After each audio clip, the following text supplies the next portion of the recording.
Kemudian yang selanjutnya makruh adalah sholat ketika menahan, bahasa sekarang kebelet. Ingin buang air besar, buang air kecil, ditahan. Kenapa makruh? Karena kalau orang sholat dengan menahan itu enggak akan tenang. Ustaz, imam panjang betul bacaannya. Padahal cuma inna a'tainakal kautsar.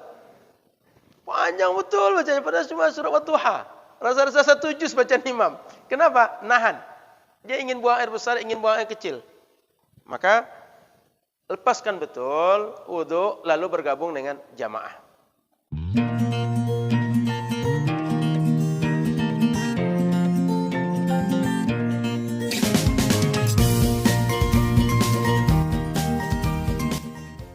Assalamualaikum warahmatullahi wabarakatuh. Bismillahirrahmanirrahim. Alhamdulillahirabbil alamin.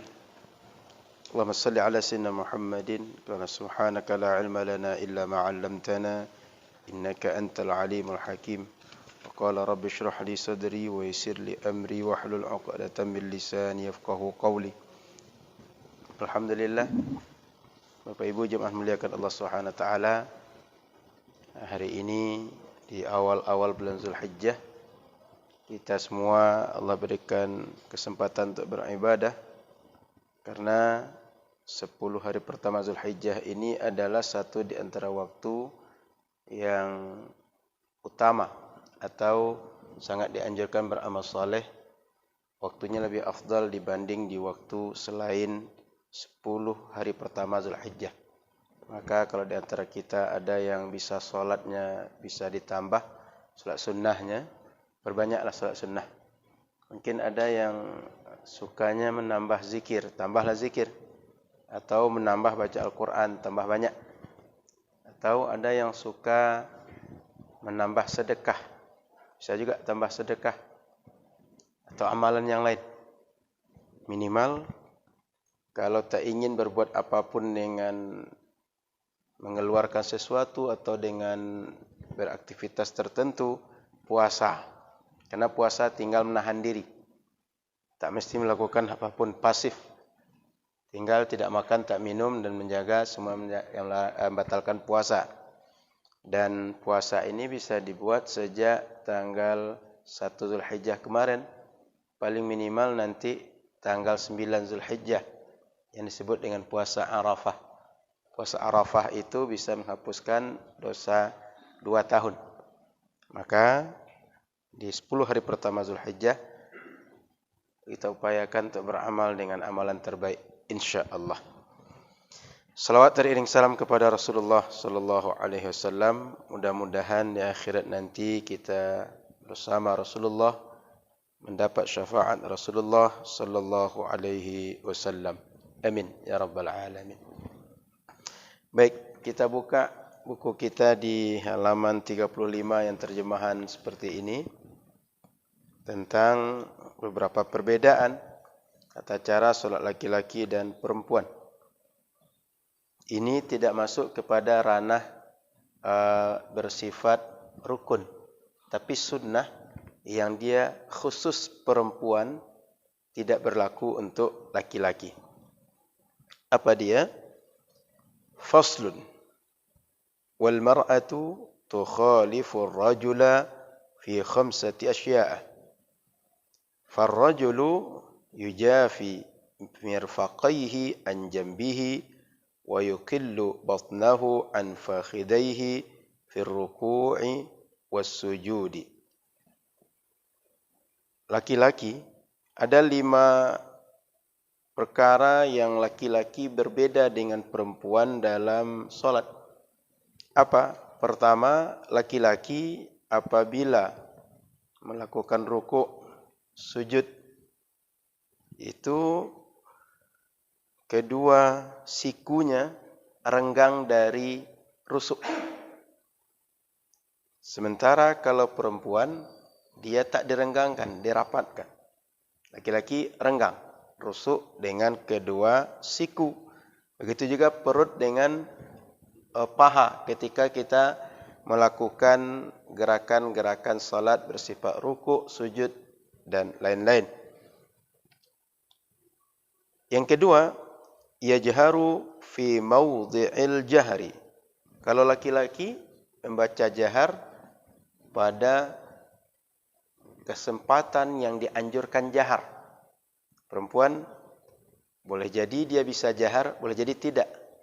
Salat jamaah perempuan meskipun dia ramai nanti, kalau ada laki-laki, dia tak boleh suaranya keras. Kalau dia perempuan sama perempuan baru berlaku dia jahar bacaannya. Boleh dijaharkan. Wa idza nabahu syai'un fis salati sabbah. Laki-laki kalau seandainya mengingatkan imam lupa jumlahnya 2 rakaat apa 3 rakaat atau lupa gerakan salat, makmum laki-laki mengingatkan dengan tasbih subhanallah. Tapi perempuan dia menepuk punggung tangan dia. Bila seperti itu berarti ada yang diingatkan perempuan kepada imamnya. Wa auratur rajuli sudah 3 ya. 1 posisi tangan dan lutut tangan dan siku. Yang kedua tentang bacaan jahar, yang ketiga mengingatkan imam, yang keempat wa auratur rajuli ma baina surratihi wa rukbatihi. Laki-laki kalau dalam salat auratnya dari pusar, selingkaran pusar sampai selingkaran lututnya. Sementara perempuan dia keseluruhan tubuh selain wajah dan kedua telapak tangannya. Di bawah dijelaskan khusus perempuan. Wal mar'atu tadummu ba'daha ila ba'd. Perempuan kalau dia salat, dia merapatkan organnya dengan organ yang lain. Sehingga saat dia rukuk, saat dia sujud, dia rapatkan posisi siku dan tangannya kepada rusuknya. Wa takhfadu sawtaha bi hadratir rijalil ajanib. Dan kalau ada orang lain, dia rendahkan, dia lunakkan, dia sirkan suaranya. Wa idza nabaha syai'un fis salati safaqat. Kalau mengingatkan imam di dalam salat, safaqat, dia tepuk punggung tangannya. Wa jami'u badanil hurrati 'auratun illa wajhaha wa kaffaiha. Dan seluruh badan perempuan yang merdeka adalah aurat mulai dari ujung kepala sampai ujung kaki kecuali wajah dan kedua telapak tangan. Wal amatu karrajuli. Sementara budak hukum auratnya sama dengan laki-laki. Sementara kalau perempuan merdeka auratnya sangat banyak, tapi kalau yang budak auratnya sedikit mirip dengan laki-laki. Maka ini beberapa sunnah yang terkhusus untuk perempuan melakukan dibanding laki-laki. Adapun sunnah yang kita kaji sebelumnya itu berlaku umum bagi laki-laki dan perempuan. Sehingga Bapak Ibu yang dirahmati Allah Subhanahu wa taala, dalam solat itu kalau kita tengok ada sunnah yang dia dinamakan, ada yang sebelum solat, di antaranya azan dan iqamah, ada di dalam solat, ada yang setelah solat. Nah, di dalam solat ini dilihat dari segi sangat dianjurkan dan tidaknya ada namanya ab'ad dan ada hayat. Kemudian kalau lihat dari sisi bahawa amaliyah perbuatan salat ini dari sisi mencakup laki-laki dan perempuan. Ada yang berlaku laki-laki tambah perempuan, seperti yang kita bahas dalam pertemuan sebelumnya. Ada yang perempuan saja yang disunnahkan. Jadi dari sisi-sisi yang berbeda. Bagi perempuan ada 5 hal tadi yang lebih dibanding laki-laki. Pertama, kalau aurat dia lebih banyak dibanding laki-laki. Yang kedua, tidak mengeraskan suara, laki-laki menjaharkan bacaan. Yang ketiga, anggota badan tak direnggangkan tapi dirapatkan. Yang keempat, mengingatkan imam. Laki-laki baca tasbih, perempuan tepuk punggung tangan. Yang kelima, aurat laki-laki dan perempuan yang budak sama. Sementara aurat perempuan merdeka itu adalah hampir seluruh badannya. Ini 5 perbedaan. sunnah ini sebaiknya dilakukan perempuan di dalam solat dan itu tak dikerjakan oleh laki-laki. Paham Bapak Ibu? Jadi ini bagian daripada sunnah yang terkhusus perempuan mengerjakan dibanding laki-laki. Ada 5 poinnya. Oke. Baik, kita tengok sedikit dalam hadis dijelaskan bahawa ketika dijelaskan tentang aurat laki-laki, Nabi menjelaskan ma fawqa rukbataini minal aurah wa ma asfala minas surrah minal aurah. Di atas selingkaran lutut dan di bawah selingkaran paha, kata Nabi adalah aurat. Kemudian perempuan auratnya kenapa seluruh tangan? Al-Quran seluruh badan. Al-Quran surah An-Nur ayat 31 menjelaskan wala yubdina zinatahunna illa ma zahara minha. Tak boleh dia memperlihatkan kelebihan, kecantikan, keindahan badan dia kecuali apa yang diizinkan syariat. Apa yang diizinkan oleh syariat itu disebutkan dalam beberapa tafsir al-wajhu wal kaffani, wajah dan kedua telapak tangan. Maka Al-Quran dan hadis Nabi yang menjelaskan tentang aurat. Kemudian terkait azan, perempuan tidak dianjurkan dia azan.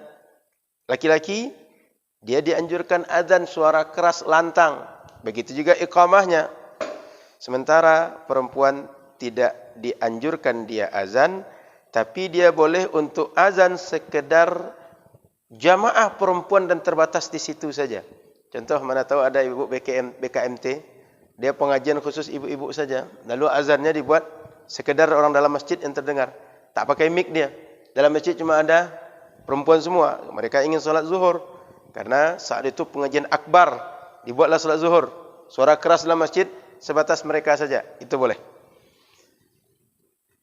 Kemudian, kalau seandainya solat jamaah jadi imam, perempuan juga begitu. Boleh perempuan jadi imam. Tetapi dia tidak bersuara keras seperti halnya laki-laki. Kemudian, dalam takbir, kalau laki-laki dianjurkan Allahu Akbar. Ini jarak. Tapi perempuan dia jangan sampai ngangkat seperti laki-laki. Dia merapatkan sikunya dengan rusuknya. Allahu Akbar. Perempuan cukup segitu saja. Jadi, kalau perempuan ngangkat dia rapat ininya, itu adalah memang sunnahnya perempuan. Termasuk ketika dia rukuk sujud, ininya tak direnggangkan. Tapi rapat siku dengan rusuk dia. Laki-laki disunnahkan renggang. Perempuan rapat. Maka Bapak Ibu, perempuan yang seperti itu bukan sedang malas. Memang begitu yang disunnahkan untuk perempuan. Kenapa begitu? Karena perempuan ini tabiat dasarnya malu. Tabiat dasarnya lebih tertutup dibanding laki-laki. Dan ketika dibuat gerakan seperti itu, dia lebih tertutup, lebih terjaga dibanding laki-laki yang memang dia gerakannya lebih banyak aktif dibanding perempuan. Kemudian Rasul SAW menjelaskan, annahu sallallahu alaihi wasallam marra ala imra'ataini tusalliyan. Rasul lewat di hadapan dua orang perempuan sedang salat. Faqal, idza sajadtuma fadamma ba'd al-lahmi ila al-ard, fa innal mar'ata laysat fi dhalika karrajul. Kata Rasul ke perempuan yang sedang salat itu, kalau engkau sujud, kalau kalian berdua sujud, maka gabungkanlah anggota badan yang satu kepada yang lain. Karena perempuan ketika sujud dia tak sama seperti laki-laki. Itu sebabnya perempuan dia agak merapatkan badan dibanding laki-laki. Kemudian Bapak Ibu rahmati Allah Subhanahu wa taala, dalam salat perempuan tidak membaca ayat Al-Quran yang dianjurkan jahar dengan suara keras di hadapan laki-laki, terutama laki-laki itu yang halal menikah dengan dia, atau bahasa kita adalah bukan mahram dia. Maka laki-laki disunnahkan baca suara keras, perempuan tidak. Justru sebaiknya suaranya tak diangkat. Kemudian Bapak Ibu rahmati Allah Subhanahu wa taala, ketika imam salah atau ada perlu diingatkan, perempuan mengingatkan dengan tepuk punggung tangan, bukan tepuk tangan. Karena salat itu bukan cara tepuk tangan, tapi dengan menepuk punggung tangan. Paham ya Bu ya? Jadi jangan kira salat itu tepuk tangan nanti. Salah imam? Tidak. Cukup tepuk punggung tangan aja. Punggung tangan yang satu dipukul dengan yang lain. Gini. Situ. Jadi tidak usah banyak-banyak. Tujuan kita kan memberitahu, mengingatkan. Sekedar tahu imam dah cukup. Jadi jangan sibuk pula. Tidak begitu. Cukup 2 kali aja. Jangan sampai batal pula solat gara-gara ini. Maka cukup 1, 2. Sudah. Tidak usah banyak-banyak. Kalau kita ruangan itu hening, imam tak terlalu jauh, insya-Allah terdengar. Sehingga yang ditarget saat itu imam tahu, teringatkan dengan peringatan kita, dia melakukan yang dianggap lupa tadi. Targetnya itu. Bukan membuat kegaduhan dalam solat. Maka tak perlu tepuk tangan banyak-banyak. Jangan riuh rendah pula. Jangan sampai mengukur mana yang lebih keras suaranya tadi. Enggak, cukup 2 kali aja. Sudah. Andaikan ada sunnah atau ada perbuatan solat yang bila dikerjakan imam tak membatalkan solat, makmum bila melihat imam tetap melanjutkan, kita ikut saja imam. Jangan paksa imam balik. Atau pilihannya, imam ini enggak mau dengar, enggak mau bareng kita. Ya sudah, biar dia lanjut, kita misah diri aja. Namanya mufarakah. Kita tidak lagi bareng dengan imam, kita pisah dengan imam, kita lanjutkan salat sendirian. Kalau seandainya kita memandang imam tak mau bareng dengan kita, biarlah dia. Saya tak mau ikut dia lagi. Capek saya salat 5 rakaat. Masa ya baru balik dari Padang, sedang capek-capek, solat langsung dibantai imam 5 rakaat. 4 je dah capek dah. Maka pilihannya ikut imam atau berpisah dari imam, mufarakah imam. Kan bisa saja tasyahud akhir misalnya, kita sudah 4 rakaat dah, sudah siap-siap tasyahud akhir, rupanya imam mengajak berdiri. Nah, Bapak Ibu pilihan bisa 3. 1, ikut imam. Sudah diingatkan, tak juga dia balik, ikut imam. Yang kedua, pisah diri dari imam. Yang ketiga, tak ikut juga tak pisah. Duduk je situ nunggu imam. Sampai dia selesaikan rakaat selanjutnya, dia tasyahud, bareng kita tasyahud dengan dia, begitu dia salam, baru salam dengan dia. Ada pilihan 3. Nah, maka Bapak Ibu, menjadi makmum itu resikonya ikut apa kata imam. Jadi rakyat resikonya ikut apa kata presiden dia. Maka pilihlah presiden yang sayang dengan Bapak Ibu. Kalau tak sayang dengan Bapak Ibu, dia akan berbuat apa yang dia suka terhadap Bapak Ibu. Jadi 2024 pelajaran bagi Bapak Ibu. Persiapan saja. Lanjut.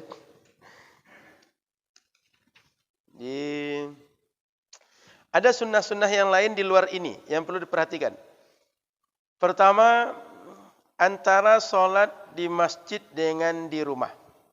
Kan kadang kita ada juga dilematis perempuan, kalau laki-laki tidak masalah, perempuan solat masjid atau rumah. Ada kondisi perempuan itu di masjid, dia ke masjid sekadar solat jamaah, 1. Yang kedua, ke masjid dia bisa solat jamaah sekalian bisa pengajian. Bila dia berangkat ke masjid, apalagi berangkat bareng suami, kayak Pak Haji Gani dengan ibu berangkat, di masjid ada pula pengajian, lebih afdal solat di masjid. Kenapa? Berangkat dengan suami pasti aman dari fitnah. Yang kedua, di masjid dapat ilmu, di rumah tak dapat. Dan saya tak yakin Bapak Ibu, kalau ada suami-suami ikut pengajian, ikut khutbah Jumat, sampai rumah dia cerita. Bu, sini lu Bu. Tadi khatib cerita begini. Saya enggak ketemu suami-suami yang begitu. Saya aja khatib enggak begitu di rumah saya. Maka saya tak yakin kalau Bapak Ibu sampai rumah itu tadi ada pengajian fikih tentang solat begini kajiannya. Sini dengar dulu sebentar. Saya enggak yakin begitu. Maka ibu-ibu ajak dia ke masjid untuk ikut pengajian. Kalau enggak, kapan dia dapat pengajian lagi? Kapan dia dapat ilmu lagi? Di mana dia akan tahu cara solat? Di mana dia tahu cara berwudu? Di mana dia tahu berbagai hakam hukum yang dia mesti melakukan? Maka bila dia aman dari fitnah, kemudian di masjid ada yang lebih dari sekadar salat jamaah, seperti pengajian atau majlis-majlis yang lain yang manfaat untuk dia, atau boleh jadi majlis halaqah Quran, tahsinul Quran, atau pengajian ibu-ibu ada sore di sini. Pengajian ibu-ibu sore atau berbagai kegiatan lain. Mungkin ada yang mengajar di masjid, mengajar anak-anak, atau kegiatan lain yang manfaat secara agama, sebaiknya dibawa ke masjid, ditunaikan di masjid. Karena sesungguhnya tempat terbaik solat itu dalam masjid. Perempuan kenapa di rumah lebih baik dibanding masjid?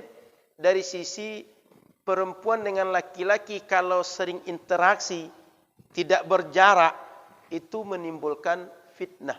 Bukan karena tempat masjid itu lebih baik dibanding rumah dibanding masjid lebih baik, bukan segi tempatnya. Dari sisi hubungan laki-laki dan perempuan.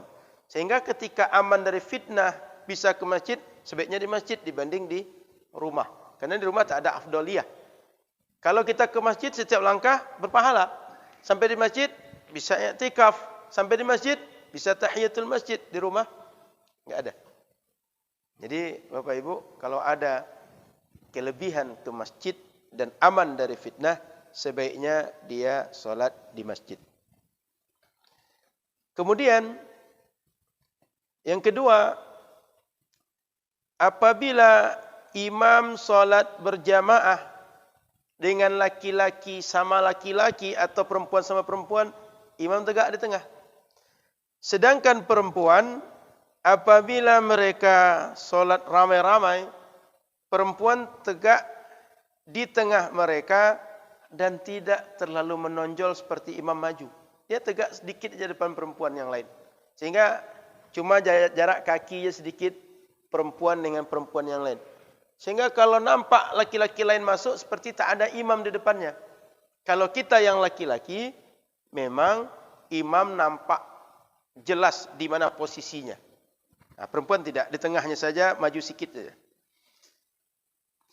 Kemudian Bapak Ibu rahmati Allah Subhanahu wa taala, apabila di masjid melakukan salat berjamaah, laki-laki dengan perempuan, laki-laki dengan jamaah laki-laki juga satu orang, posisinya di samping. Tapi kalau laki-laki dan perempuan, anggap saya salat dengan istri, Pak Mul dengan anak perempuan atau dengan ibu, itu di belakang, enggak di samping. Ini perbedaan yang lain, laki-laki dan perempuan. Kemudian dari segi shaf, laki-laki sebaiknya shaf pertama, yang terburuk shaf terakhir.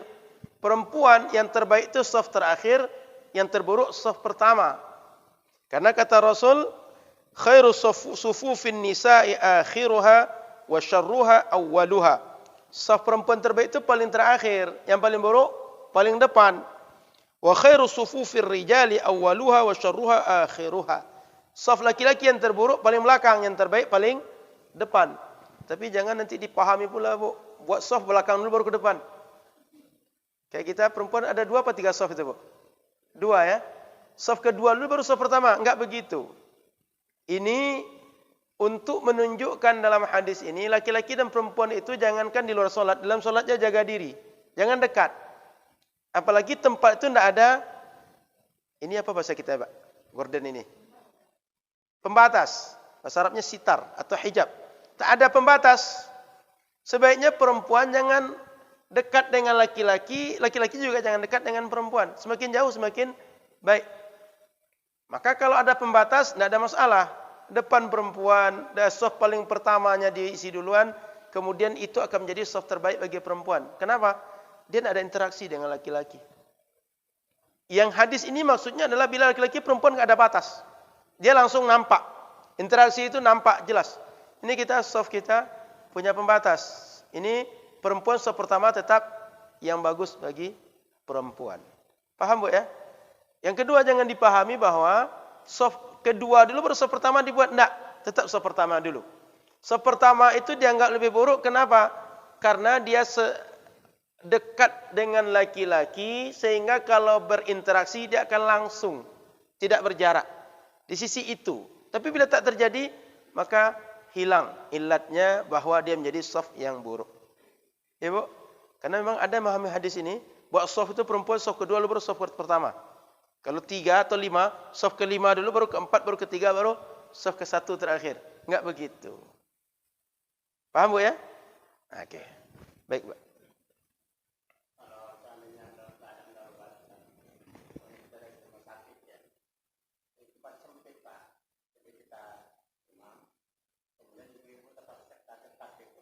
Samping kita, Pak? Di samping kita, Pak? Atau di belakang? Ya, maksud saya berdirinya itu di samping apa di belakang? Iya, maksud saya ibu tadi itu di samping apa belakang berdirinya? Baik. Iya.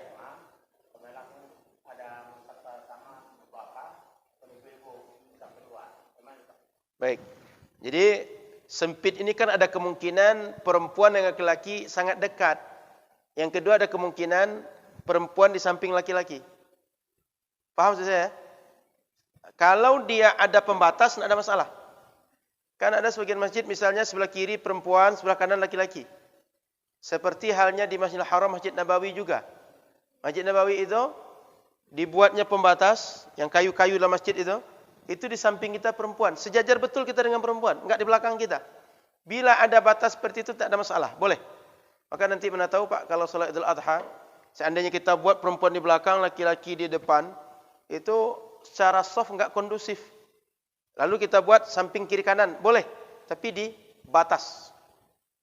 Itu boleh seperti itu. Halnya seperti Masjid Nabawi. Paham ya, terbayang ya? Mungkin yang haji umroh sudah terbayang, Masjid Nabawi itu samping kiri kanan langsung. Dibatasi. Selama dibatasi itu boleh samping-sampingan Pak. Apalagi kalau dia di belakang. Memang begitu. Dalam saf solat itu, imam, laki-laki dewasa, kalau ada anak-anak di belakang laki-laki dewasa, baru perempuan. Sehingga di rumah sakit, bila ada batas, no problem, tidak ada masalah. Tapi seandainya tak ada batas, tak apa-apa, laki-laki tetap di depan, perempuan di belakang laki-laki. Begitu Pak.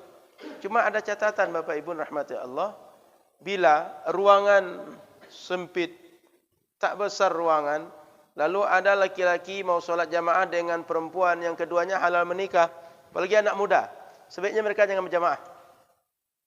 Kenapa? Dalam hadis Nabi, la yakhluwanna rajulun ma'amra'atin, jangan berduaan, mojok kata orang sekarang, laki-laki dengan seorang perempuan. Kenapa? Karena kalau terjadi itu, yang ketiganya syaitan main. Jadi, kalau ada anak perempuan kita tanya tentang pacaran, boleh atau tidak gitu. Buat soft juga enggak boleh dekat-dekat, apalagi pacaran. Paham Bapak Ibu? Solat itu ibadah, solat itu bukan orang memperturutkan hawa nafsu. Pacaran itu adalah jenjang atau tempat media yang memperturutkan hawa nafsu. Jadi gitu aja tanya, solat pacaran itu boleh atau tidak gitu. Halal atau haram kata dia. Jelaskannya tentang solat tadi itu. Bahwa solat jamaah saja begini posisinya. Apalagi tidak solat. Paham ya? Nah, sehingga kalau ditanya pacaran itu dijelaskan Nabi atau tidak, enggak ada Nabi menjelaskan pacaran. Cuma kaedah-kaedah yang menunjukkan tentang pacaran itu ada. Nah gitu. Jadi boleh Pak, tetap sah solat kita, tidak ada masalah. Baik. Ada lagi silakan. Tinggi pembatas ada syarat atau tidak? Tak ada syarat. Sebaiknya semakin tertutup semakin bagus. Semakin tertutup semakin bagus. Timbul pertanyaan, Ustaz, nanti ibu-ibu gimana tahu gerakan imam? Sekarang kan ada mikrofon kan? Kemudian boleh jadi dengan adanya celah atau tinggi tadi bisa melihat imam atau melihat orang yang mengikut pada imam, itu boleh. Selama mereka satu tempat Pak, tinggi pun, kayak di Masjid Nabawi itu, kan tidak nampak sama kita siapa orang sebelah itu. Memang dibuatnya apa? Ada celah ya. Tinggi gitu kan. Itu tak ada masalah. Dalam kaedah salat jamaah, selama imam dan makmum dalam satu tempat yang sama, itu mereka dianggap berjamaah. Sehingga kalau kita buat, kayak sekarang ini dibuat pembatas, meskipun tinggi seperti kita ini Pak, ini tak ada masalah. Dari mana perempuan tahu gerakan salat? Suara imam. Kita kan tidak pun pakai mic, imam insya Allah terdengar oleh perempuan. Betul Bu?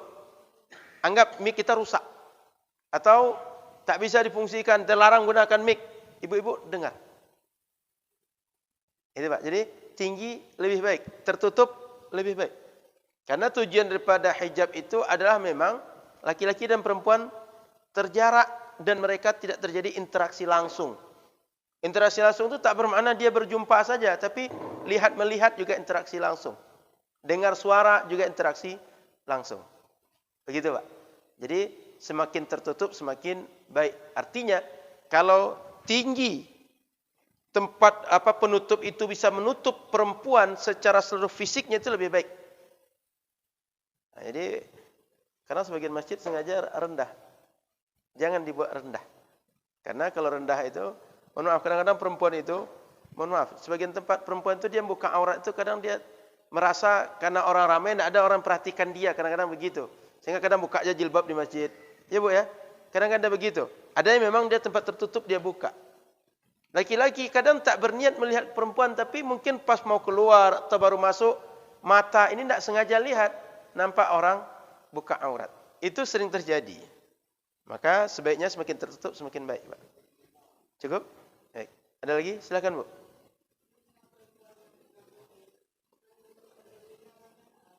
Ya.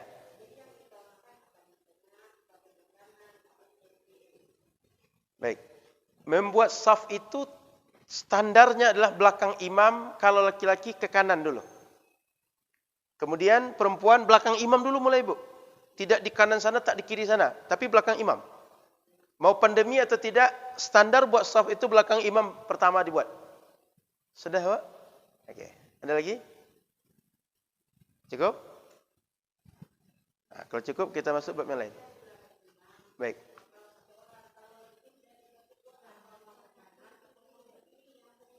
Baik, bila satu orang belakang imam, bila dia banyak, sebaiknya ke kanan dulu, Bu. Karena Rasul menyukai setiap apa yang baik itu ke kanan dulu. Jadi, apalagi ibu tertutup, ke kanan dulu, baru nanti ke kiri. Sudah? Oke. Ada lagi? Kalau tidak, kita lanjutkan kitab kita. Tentang makruh solat belum dikaji di sini, Pak ya? Atau di belakang ada? Sebelum saya lanjut ke yang membatalkan solat, ada baiknya kita kaji sedikit yang makruh dalam solat. Di kitab kita belum disebutkan. Kita sebutkan berapa yang makruh dalam solat. Baik, Bapak Ibu rahmati Allah Subhanahu wa taala, di buku belum dibahas tentang makruh dalam solat. Dalam solat makruh melakukan ada berapa perbuatan. Pertama, menoleh kiri dan kanan dengan wajah, bukan dengan badan ini. Tapi kita sholat, tapi tengok, paham ya?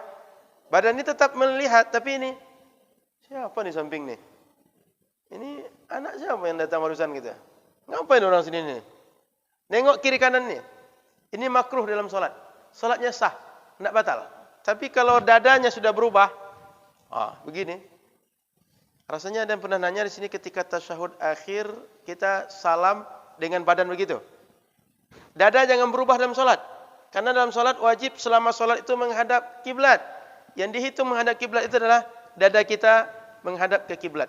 Adapun wajah itu tidak menjadi patokan untuk menghadap ke kiblat. Makanya kalau orang melengah kiri kanan sah solatnya, tapi makruh dibuat. Itu poin pertama. Yang kedua makruh dalam solat adalah nengok-nengok ke atas, ke langit, atau orang pandang kosong, bingung tak jelas. Ini makruh dalam solat. Sebaiknya bila kita dalam solat pandang ke arah tempat sujud dan fokus ke situ saja. Karena nalarnya adalah semakin banyak yang kita lihat, semakin banyak pikiran yang disedotnya akan terganggu. Semakin banyak yang nampak, semakin banyak yang dipikirkannya. Itu makanya di masjid kita bagus, Pak, kalau mau buat kaligrafi, usahakan jangan rendah sehingga mudah ditengok oleh orang solat. Kalau buat tinggi, orang dalam solat tak akan lihat. Makanya kalau Bapak Ibu tengok di masjid-masjid rata-rata kaligrafi itu bagian depan, kadang tingginya 2 meter ke atas, 2 meter ke bawah itu kosong. Tujuannya apa? Orang kalau solat enggak nengok benda itu. Sehingga dia ketika solat enggak, ini kaligrafi warnanya cantik ya. Enggak begitu dalam solat. Jadi sebaiknya tidak membuat hal yang merubah atau menarik perhatian orang di dalam solat. Yang ketiga, memperhatikan hal-hal yang membuat kita terpedaya. Contoh, baju saya di belakang itu ada tulisan. Kayak tulisan COVID kan, perhatikan 3M gitu. Buat pula jari itu kan. Sehingga dalam solat dia gini-gini pula. 3. Karena anak kan kadang gitu kan. 3. Dia perhatikan pula.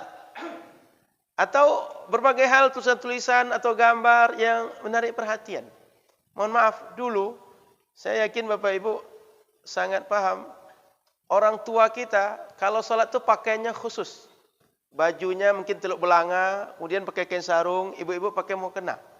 Tidak sembarang pakaian. Artinya kalau ada aktivitas yang lain itu tukar dulu. Kemudian baru dengan pakaian khusus salat tu dia salat. Dan rata-rata kalau kita tengok pakai mereka baju putih atau pakaian-pakaian berwarna polos. Dan mukena ibu-ibu dulu polos kan Bu ya? Betul Bu? Belakangnya warnanya banyak-banyak. Pakai renda, warnanya macam-macam, heboh. Apa tujuannya seperti itu? Orang kalau di belakang kita, dia enggak sibuk memperhatikan. Itu mengkilat nampaknya gitu. Itu semeter berapa kira-kira itu ya? Ini warnanya lebih cantik pink atau warna cantik marun lagi. Kadang berpikir begitu. Maka semakin dia membantu orang khusyuk, semakin lebih baik. Nah, maka dulu dianjurkan oleh orang tua kita begitu pakaian solat. Sehingga ibu-ibu kalau bisa Bu, pakainya mukenanya yang polos lebih baik. Kita laki-laki juga gitu Pak. Kalau yang polos, kemudian termasuk sarung-sarung. Sarung sekarang kan kotaknya banyak kan. Nah, itu biasanya mengganggu perhatian orang di belakang. Jadi makruh kalau kita memperhatikan hal yang membuat kita tergoda untuk melihat hal-hal yang membuat kita lalai dari salat. Dalam hadis ceritakan bahawa kana Nabi SAW yusalli wa alaihi khamisatun dhatu a'lam.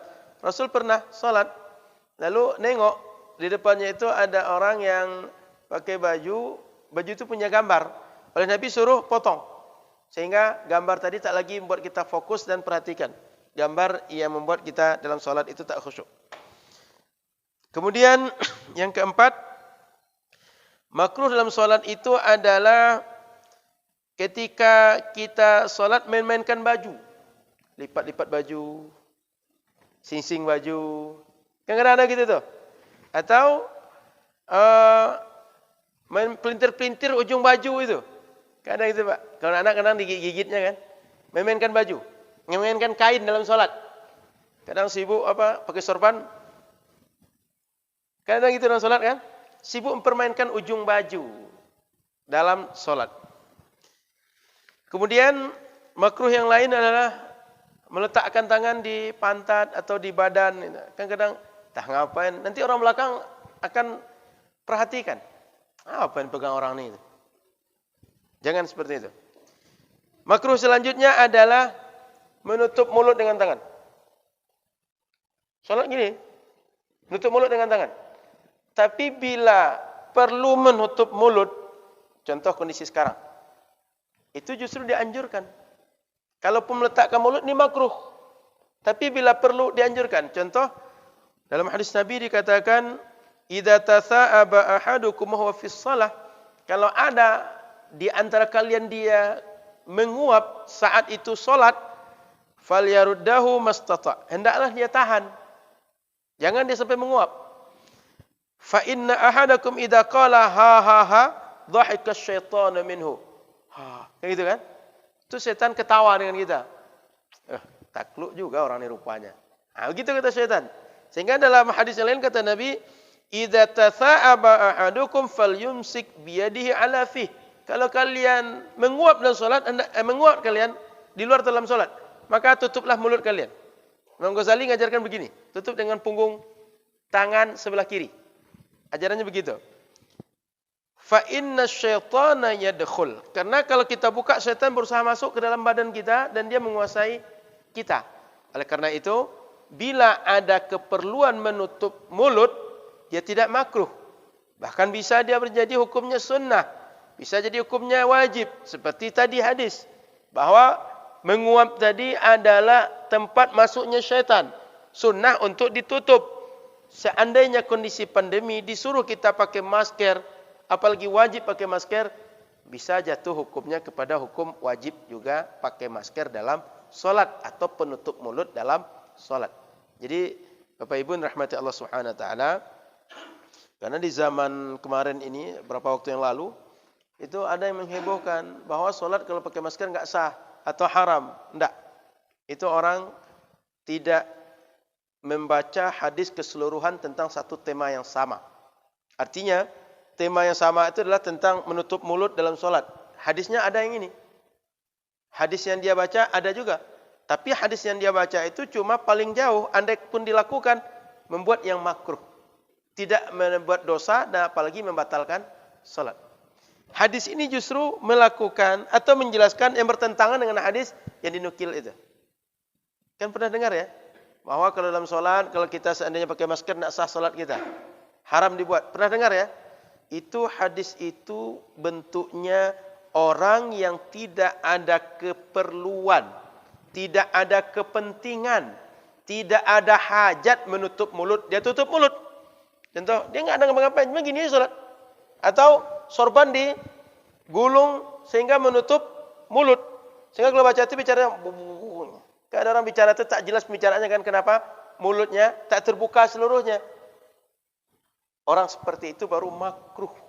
Sementara kalau ada keperluan, ada kepentingan seperti yang diajarkan dalam hadis dalam contoh menguap tadi, justru disunnahkan menutup. Paham Bapak Ibu? Sehingga solat pakai masker selama membutuhkan itu bisa sunnah, bisa wajib. Minimal hukumnya mubah. Paling jauh hukumnya makruh.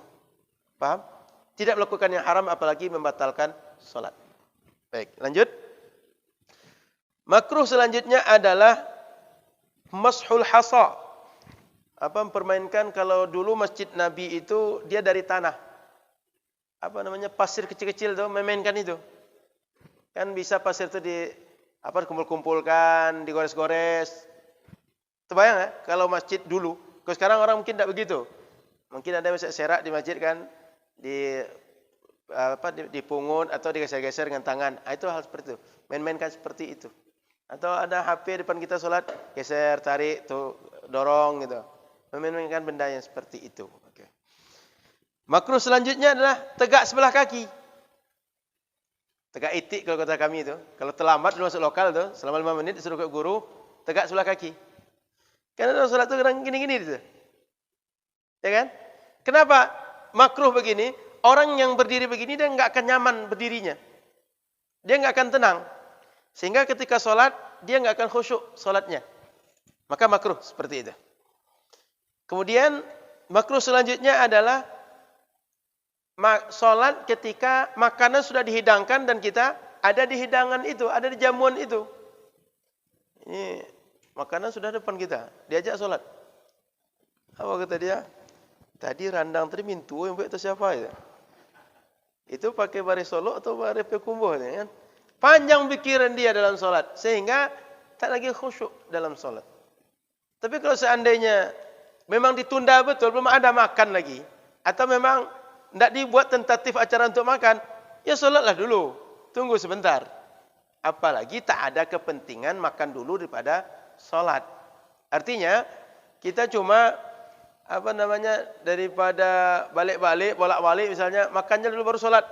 Sekedar capek saja pertimbangannya, sebaiknya tidak usah makan dulu, solatlah dulu. Tapi kalau memang mana tahu kita di undangan yang kita tak bisa mengatur, depan kita sudah ada makanan dah.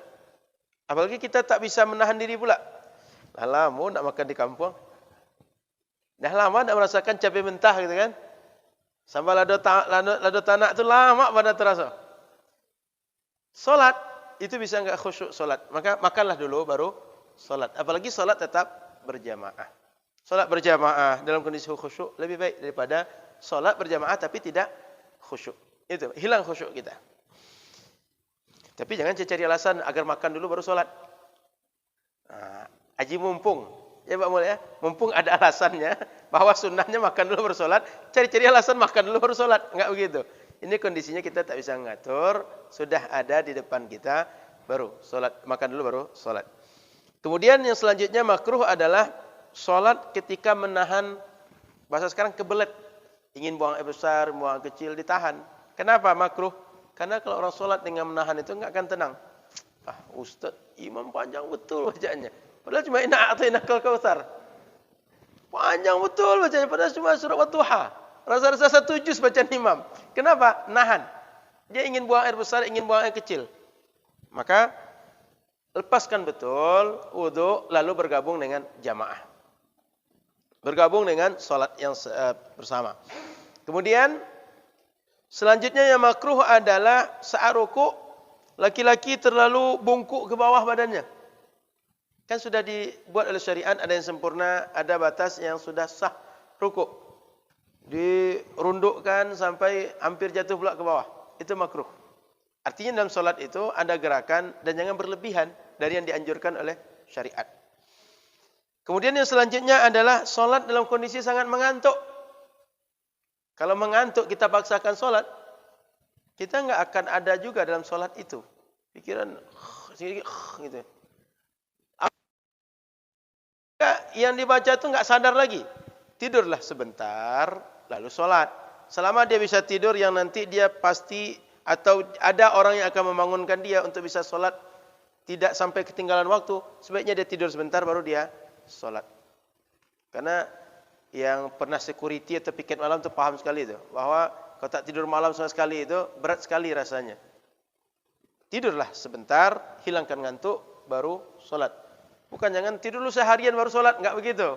Sekedar hilangkan ngantuk, ringan ngantuk tadi baru dia solat. Kemudian makruh selanjutnya adalah meludah ke depan atau samping kanan. Dalam hadis dilarang begitu.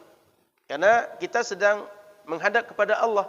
Sehingga jangan sampai mengesankan kita tidak suka berhadapan dengan Allah.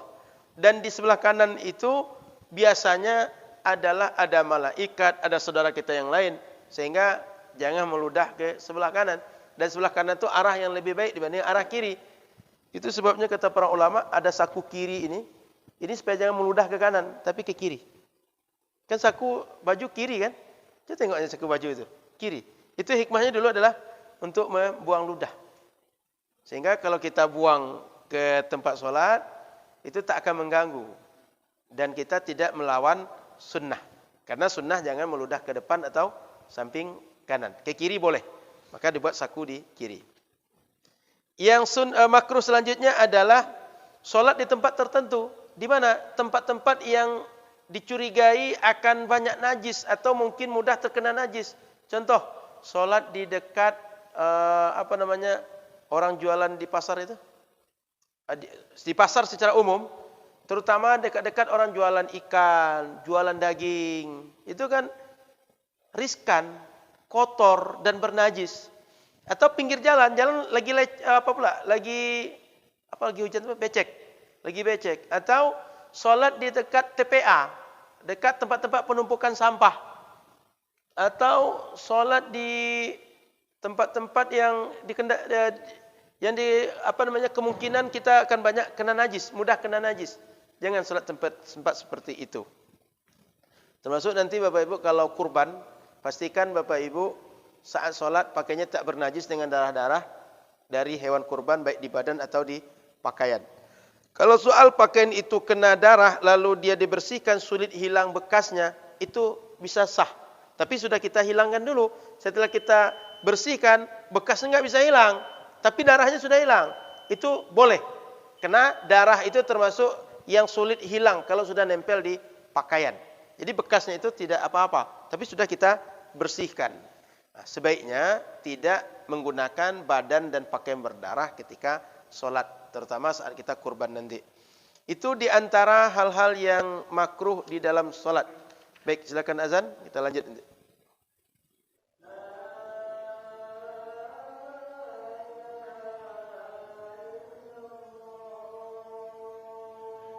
La ilaha illallah Muhammad.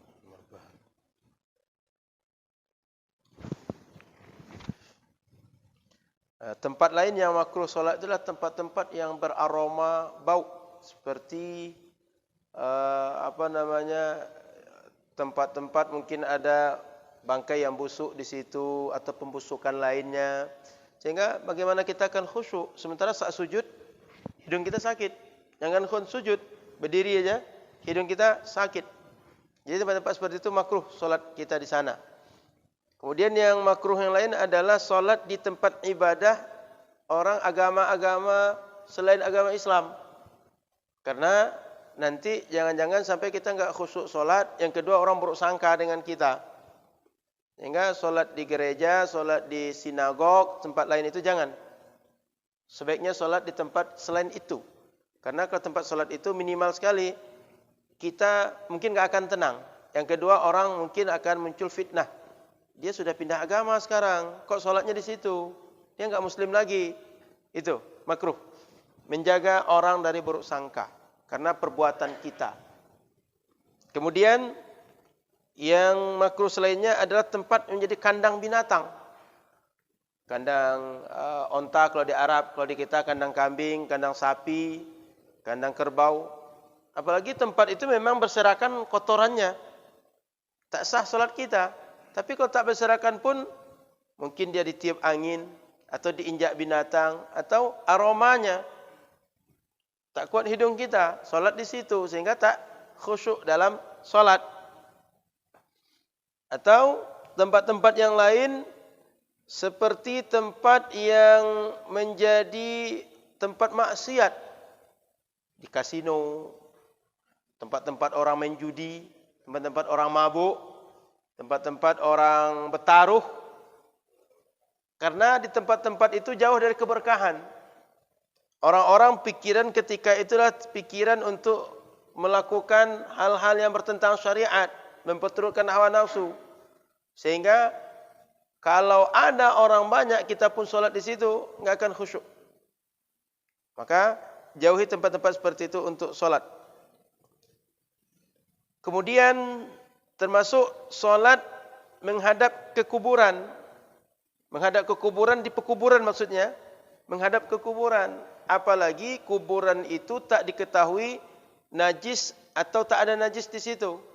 Sedangkan solat di masjid yang dekat dengan kuburan, yang tadi itu maksudnya di pekuburan ya. Tempat memang kuburan, lalu kita solat langsung di situ. Sedangkan masjid yang bersampingan atau berbatas dinding dengan masjid, itu tidak makruh solat di situ. Boleh solat di situ. Apalagi haram tidak ada. Kenapa? Karena kalau secara mudah berdalil, di Masjid Nabawi, itu kuburan dalam masjid. Kalaulah terlarang, ulama di sana lebih dahulu melarang dibanding ulama kita di sini. Disebut, oh itu kuburan Nabi. Tidak, dalamnya ada kuburan selain Nabi kok. Ada Sayyidina Abu Bakar, ada Sayyidina Umar ibn Khattab. Kemudian, kalau disebutkan itu di luar masjid, kemudian masuk dalam masjid. Ya, kalau seandainya sekadar luar masjid masuk dalam masjid, alasannya kenapa sejak dulu diperbolehkan masuk masjid? Seandainya ulama memperbolehkan hal yang dia larang, berarti ulama di sana tidak amanah ilmiah. Paham ya? Seandainya tak diperbolehkan, ulama itu pasti tak akan mengizinkan ketika perluasan dimasukkan ke dalam masjid. Sementara perluasan itu bukan berlaku hari ini. Sejak dulu lagi. Bahkan berkali-kali perluasan Masjidil Haram itu, Masjid Nabawi itu terjadi. Dan bila kita menengok sejarah lebih lanjut, di pelataran Masjid Al-Haram itu, tempat kita tawaf itu banyak kuburan para nabi.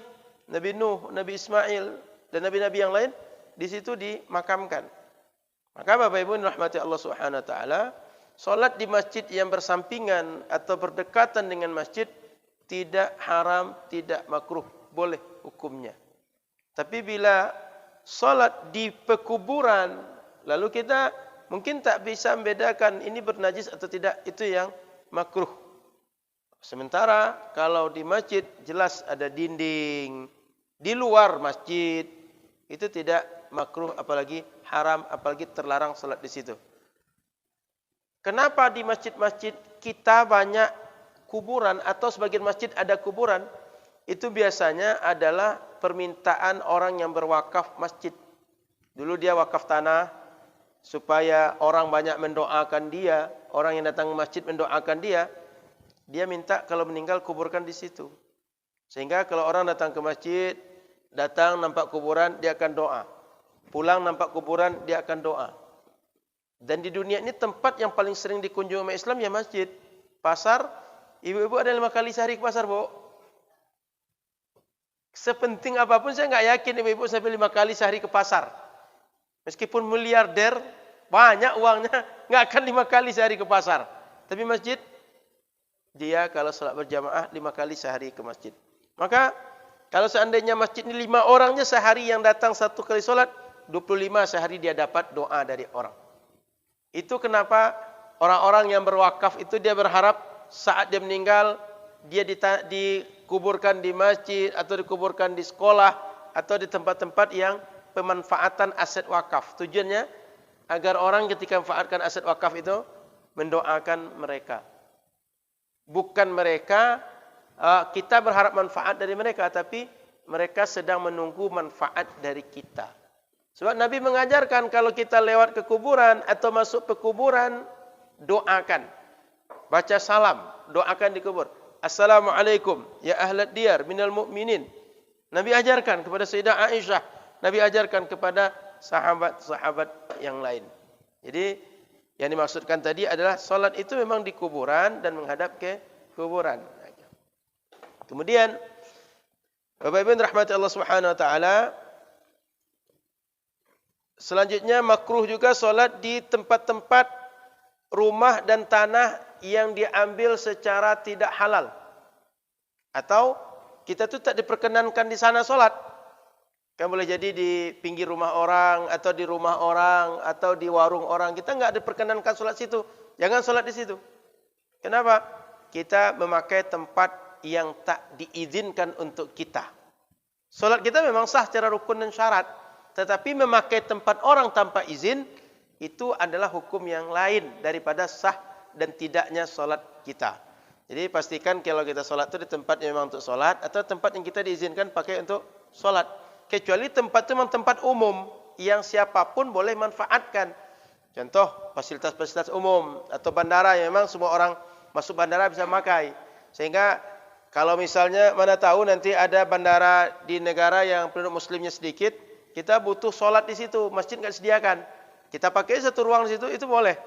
Karena memang orang yang masuk bandara diperbolehkan memanfaatkan semua fasilitas yang ada di bandara untuk umum.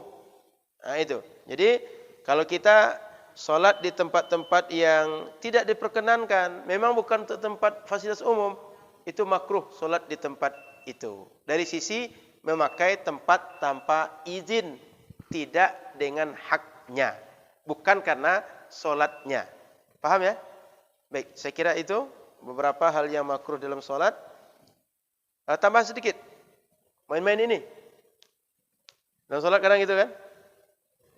Main apa istilahnya? Pokok main tangan lah gitu Pak. Sibuk main otak-atik tangan lah dalam solat. Itu termasuk makruh. Kalau hari ini tambah sedikit main-main HP. Main HP sibuk, tekan-tekan segala macam gitu. Pindahkan HP segala macam. Iya. Saya mau bilang itu juga tadi. Main janggot itu. Kadang kan sibuk gitu ya, ada orang gitu. Itu makruh dalam salat. Intinya dalam salat itu jangan melakukan perbuatan, aktivitas yang tak terkait dengan salat. Bila dilakukan semua itu bisa menjadi makruh di dalam salat. Karena bisa menambah pekerjaan atau membuat hati kita keluar dari salat, lalai dari salat dan hilang khusyuk kita dalam salat. Wallahu a'lam. Semoga manfaat. Mohon maaf salah dan kurang. Subhanakallahumma bihamdika asyhadu an la ilaha illa anta astaghfiruka wa atubu ilaika. Assalamualaikum warahmatullahi wabarakatuh.